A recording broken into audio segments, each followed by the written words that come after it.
Taylor Swift nag-donate ng $5 million para sa US hurricane relief efforts. Nag-donate ng $5 million o 285 million pesos ang American pop superstar na si Taylor para sa aid at assistance sa mga komunidad na naapektuhan ng Hurricane Helene at Milton sa US. Sa isang online post, taos-pusong nagpasalamat sa music icon ang CEO ng isang charitable organization.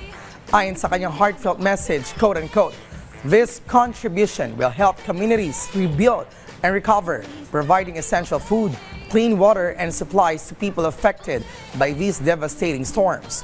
Together, we can make a real impact in supporting families as they navigate the challenges ahead.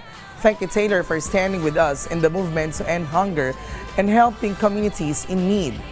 Pagtapos niya sinasabing mensahe, sa kasalukuyan, si Taylor ay nasa kalagitnaan pa rin ng kanyang concert tour, ang BIZ Tour, which has already grossed more than $1 billion, making it the highest grossing concert tour in history.